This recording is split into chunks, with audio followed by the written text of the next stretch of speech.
In this video, I'm going to give you an overview of the wildly unpopular firearms ban from May the 1st, 2020. I'm going to talk about how it's affected people and businesses in the firearm community. I'm going to talk about what action has been taken since then, and I'm going to give you some bonus information at the end of the video, so stick around for that.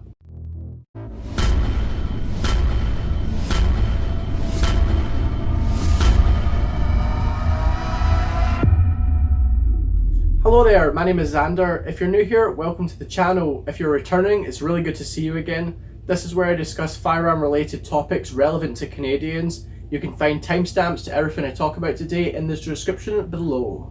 May the 1st, 2020, what happened? It's a date that just stirs up anger and emotion in the firearms community in Canada.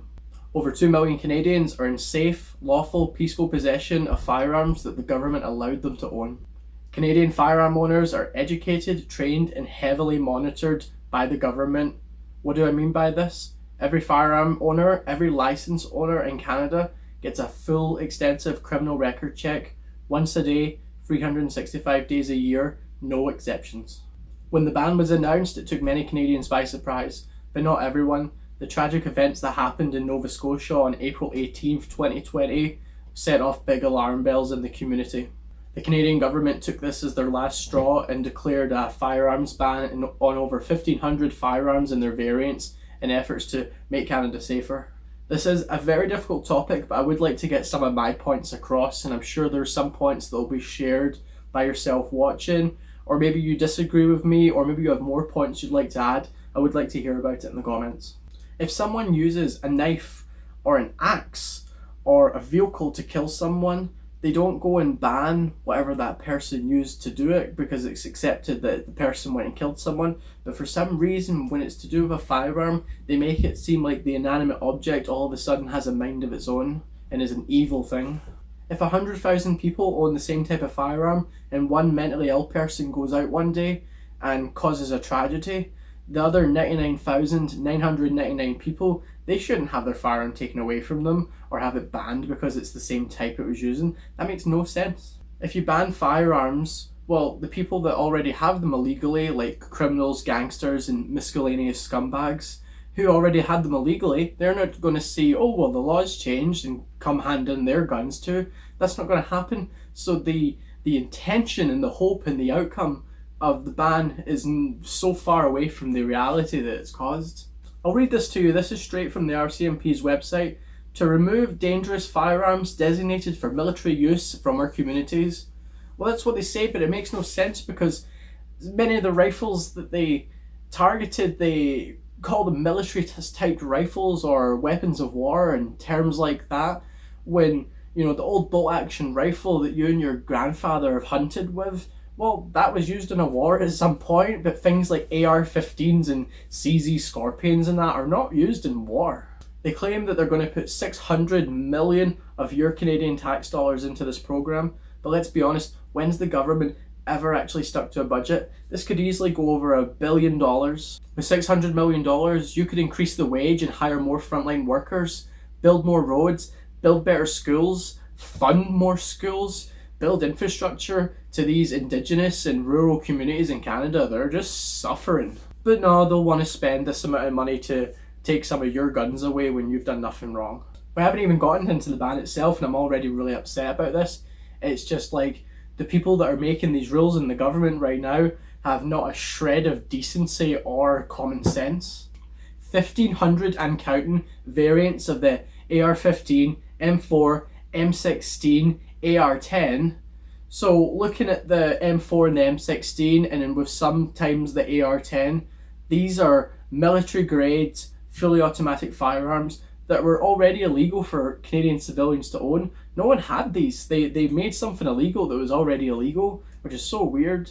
Now, the AR-10 that some Canadians owned prior to the ban was a semi-automatic version of the firearm, as is the AR-15 to an M16 or M4. It's a semi-automatic version and you can't just go and convert them. Some of the other ones include the Ruger Mini 14, the M14, the VZ58, the Robinson Arms XCR, the CZ Scorpion Evo 3, the Beretta CX4 Storm, SIG MCX and MPX in the Swiss Arms Classic Green and Four Seasons series.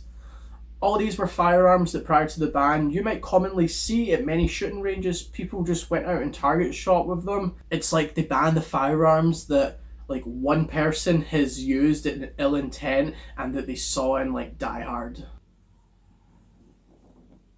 Ooh, the secret government gun plans.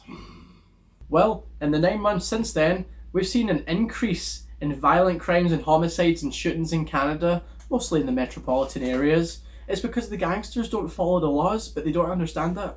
A lot of these businesses, a lot of these gun shops and manufacturing facilities and gunsmiths, they're just hemorrhaging money over the last 9 months because of all, it's not just the firearms itself, but it's all the parts and everything that comes to do with it.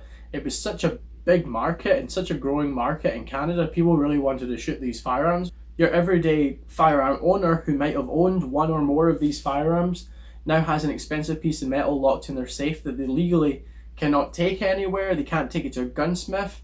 Right now, I don't think you can even sell it. They're trying to implement some kind of buyback program by 2022, and I don't see them getting very many responses to that. People do not want to give or sell back their property that they legally acquired just because the law changed, especially when they've done nothing wrong with it.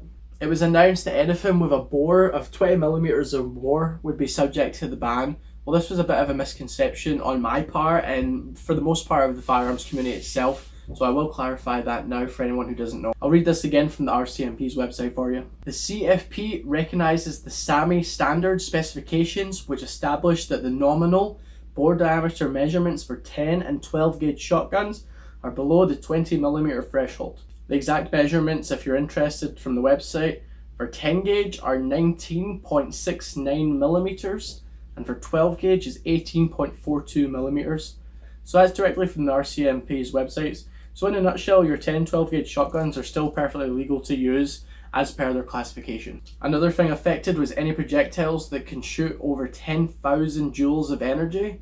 This mostly affects long-range shooters and people that shoot really big caliber rifles, which once again, there's never ever been an issue with. Canadians didn't just take this sitting down. The Canadian Coalition for Firearm Rights has been extremely active, especially in the past year, fighting this in court. Recently there was a court injunction. They've been doing great. They've got a great legal team going on. You can join the CCFR for as little as $40 a year for an individual membership. They'll use this money to help fight for your firearm rights in Canada. And you can also donate as small of an amount as you like on their website, and I'll leave links to both these things in the description below, so go check that out. If you've enjoyed this video, you might also like this one. Thank you very much for watching. I really do appreciate it. Please give us a wee like and subscribe, and I look forward to seeing you in the future.